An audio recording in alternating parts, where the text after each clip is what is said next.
देखिए, ये जो मीटिंग बुलाई गई थी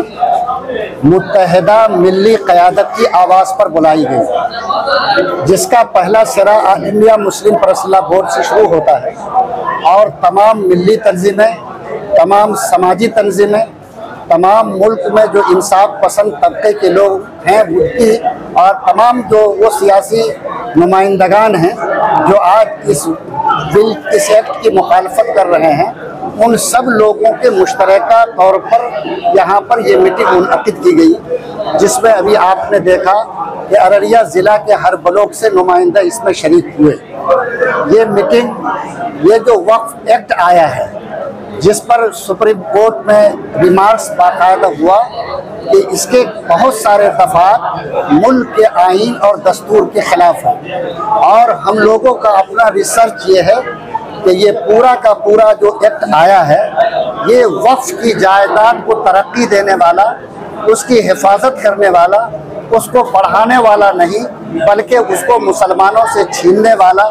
उसको ख़त्म करने वाला, उसकी इफादियत से मुसलमानों को महरूम करने वाला। इसलिए हमेशा ऐसा हुआ है कि जब भी कोई एक्ट इस तरह का आया तो उस एक्ट को दो तरीक़ों से चैलेंज किया गया। एक तो सबसे बड़ी जो अदालत उज़्मा है, लोगों ने वहाँ दुहाई दी और वहाँ जो लोग आइन के रक्षक बैठे हुए हैं उन लोगों ने समाज को जो बेचैन है उसको सुकून देने का काम किया। उसके अलावा समाजी सतह पर भी जो बेचैनी पाई जाती है, तो जमहूरी मुल्क है, इसमें अपनी आवाज़ रखने और अपने दुख का इजहार करने की आज़ादी आइन ने दी है। तो इस तरीके से एहतजाज और धरनों के ज़रिए जिसका परमिशन जमहूरी मुल्क में दिया जाता है, हम लोग अपनी नाराज़गी और इस एक्ट के तई अपने दुख का इजहार करके सरकार को आखिरी वक्त तक ये कहना चाहते हैं कि ये एक्ट वक्फ के हक में नहीं है। वक्फ खालिस हमारा दीनी, मजहबी और शरई मामला है। जिस तरह नमाज रोज़े में कोई सरकारी मुदाखलत बेजा है, वैसे ही वक्फ के मामले में जो सरकार मुदाखलत कर रही है वो भी मुनासिब नहीं है। अब आप अंदाज़ा कीजिए कि वक्फ बाय यूज़ की जो बात कही जाती है ये एक पहलावा है, वरना सुप्रीम कोर्ट ने यह बात बता दिया कि जो एक्ट बना है कि अगर कोई आदमी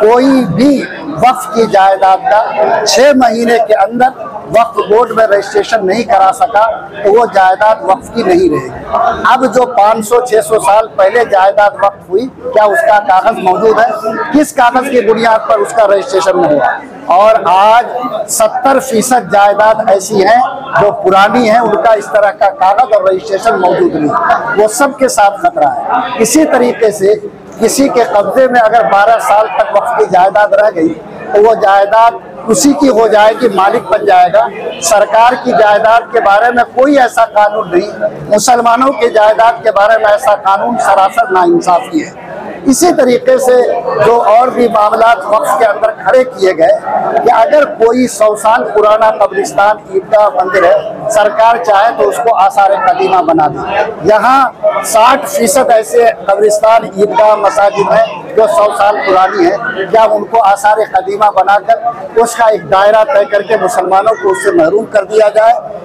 ये सारी वो चीज़ें हैं जिससे साफ ये बात झलकती है कि सरकार की नीयत साफ नहीं है। इसलिए हम लोग बार बार इस सिलसिले में सरकार को समझाने, अपनी आवाज़ सरकार तक पहुंचाने, अदालत के दरवाजे को खटखटाते रहने का काम करेंगे, इस उम्मीद के साथ कि हमको ज़रूर इंसाफ मिलेगा। हमारे दरमियान आप देख रहे हैं कि हमारे साबिक़ मिनिस्टर साहब मोहतरम भाई शाहनवाज साहब हैं, वो राजद से जुड़े हुए हैं और इस बिल के ताल्लुक से ऐसी तमाम सियासी पार्टियां जो समझती है कि यह नाइंसाफ़ी है आवाज़ बुलंद कर रही है, वो भी हमारे दरमियान है। हमारे मोहतरम जाकिर बाबू जो कांग्रेस के सियासी नुमाइंदगी कर रहे हैं वो भी मौजूद है। हमारे रहमत अली साहब जो हमारे क्षेत्रीय नेता हैं कांग्रेस के, वो भी मौजूद हैं। इसी तरीके से और भी हमारी तमाम जमायतुल उलमा, जमात इस्लामी, हमारी जो जमियतुल अंसार हैं, हमारे शिया जमात के लोग हैं, हमारे उलमा हैं, अइम्मा हैं, जो भी मुसलमान कहीं से भी किसी तरीके से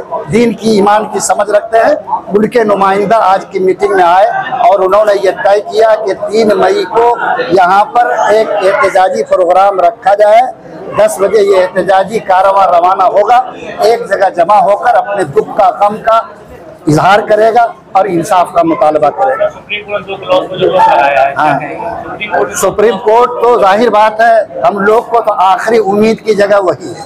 और हम लोग भागे भागे एक नहीं सैकड़ों मुकदमात वहाँ लगाया इस उम्मीद में कि वहाँ आइन की हिफाजत करने वाले लोग बैठे हैं, इसलिए आइन की हिफाजत होगी। हमारे बड़ों ने सुप्रीम कोर्ट के इस फैसले को काबिल सताइश कहा कि उन्होंने कम से कम अभी 2 पर रोक लगाया है। उम्मीद है कि जब फैसले की जब समाअत मुकम्मल होगी तो और भी जो उसके शिक़े हैं जिन पर एतराज़ है और जिनको हम समझते हैं कि ये आइन के खिलाफ है, उस पर भी सुप्रीम कोर्ट अपना कड़ा रुख इख्तियार करके उस पर भी रोक लगाएगी। और अगर इंसाफ, हमें जो उम्मीद है कि इस पूरे एक्ट पर रोक लगनी चाहिए